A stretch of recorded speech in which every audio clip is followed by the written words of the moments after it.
Hi, I'm David Allen Greer. I'm the immediate past president of the IEEE Computer Society. I'm here today to give a quick talk on the subject of Internet governance, how the Internet is controlled and governed. We'll talk about the institutions involved, the roles they have, and most importantly, how that sense of governance has evolved and how it is evolving into the future. Part of the confusion over Internet governance comes from the fact that we often assume that governance is putting one person or one institution in charge of something. In fact, it's a much more sophisticated and nuanced activity. It's the process of establishing institutions and establishing rules to delineate the power of these institutions and the responsibilities of these institutions. We often associate this kind of work with a single document, like the United States Constitution, but it doesn't need to be done that way. The United Kingdom provides us an example of a governance system that does not have a single document or a single constitution. I know some people think the Magna Carta is the Constitution of the UK, but that's been repealed step by step. The Parliament of the United Kingdom has the power to establish new government organizations and also to define the powers of those organizations and to limit their actions. They have a step-by-step constitution. Internet governance is evolving in a similar way. Ultimately, Internet governance is being devolved from ARPA, the organization now known as DARPA, but was originally called the Advanced Research Projects Agency. This agency supported much of the early development of Internet technology. It organized a governance structure that was informal. It was done by a handful of researchers and graduate students who were scattered around the network. This informal group took responsibility for the net, how it would develop, what technology would be used, what standards would be required of any site. Many of these graduate students became key leaders of the network, and a few still hold senior positions in the network infrastructure. Among the things done by this group was the setting of technical standards. They used a method that has come to be called the RFC process, request for comment. It was started in 1969. The first RFC was written by Steve Crocker, who is now the chairman of the board of ICANN.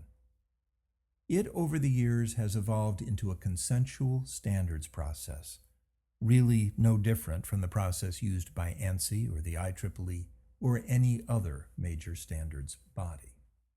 This standards-setting process was the first thing to devolve from ARPA, the first to leave the fold. It was given to the Internet Engineering Task Force, which was created in 1992 as the Internet started to form.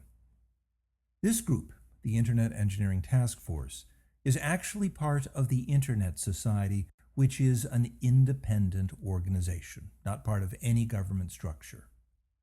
The task force handles the major Internet standards, including such things as IPv6. It will likely to remain an independent organization, just as ANSI and ISO remain independent standard bodies in their fields. Well, you may ask, if the Internet Society has control over standards, why doesn't it control all of the Internet? Part of the answer to that question comes from the role of Internet service providers. These are private companies, incorporated in countries. They follow the Internet Engineering Task Force standards, but they're not responsible to that organization. They are responsible to the kinds of institutions that hold corporations responsible.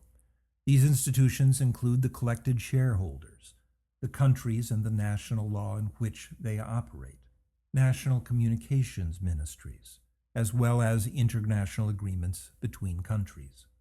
These organizations are generally bound by licenses and contracts and things called acceptable use agreements.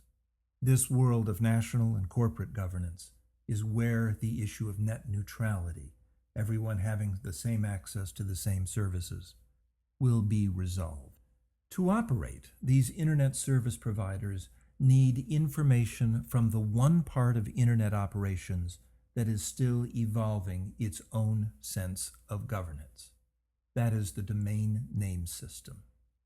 The domain name system tracks the location of everything on the internet and provides information on how a message can go from one site to another. This system is currently operated by the Internet Corporation on Assigned Names and Numbers, a California organization that works under contract to the United States government. ICANN was formed in 1997 and 1998. It was a bit of a compromise institution for the time. Technically, it operates under contract with the NTIA, which stands for National Telecommunications and Information Administration. This is part of the Department of Commerce. That contract is set to expire on September 30th, 2015, and the U.S. government is willing to let that contract expire and let ICANN operate on its own, provided that ICANN creates an appropriate form of governance. This issue is the one currently under debate: how to govern ICANN. The U.S. government has instructed ICANN to build a governance structure that involves multiple stakeholders. This process would include 4 groups: representatives of nations, representatives of private companies with a stake in the internet, representatives of civil society who are concerned about the effects of the internet, and representatives of technologists or engineers or computer scientists. This is often called the epistemic community. The alternative to the multi-stakeholder approach is the Statist Approach. The central organization in that process would be the International Telecommunications Union of the United Nations. The representatives on this organization are all representatives of nations. The ITU proposed itself in December 2012 and got strong national support from its members. Over the coming year, we will see if we can resolve the multi-stakeholder approach, which ICANN is pursuing, with the Statist Approach, which the International Telecommunications Union wants. There are many more issues that shape internet governance, but let's do a quick review of the major institutions involved. Standards for the internet itself are handled by the Internet Engineering Task Force. The communication corporations, the ISP providers, are governed by their own laws and by national laws and national telecommunications agencies. The domain name system, particularly the root of that system, is handled by ICANN, and that's the key part that is in flux. There are other groups involved as well. HTML standards, which are vital to the web, are handled by the WC3 group. Security standards reside in a variety of organizations, but they are being coordinated by the International Standards Organization. And of course, there are several other institutions involved in controlling the operations of the internet. As we have seen, there are many different groups involved in internet governance. Each has their own responsibility.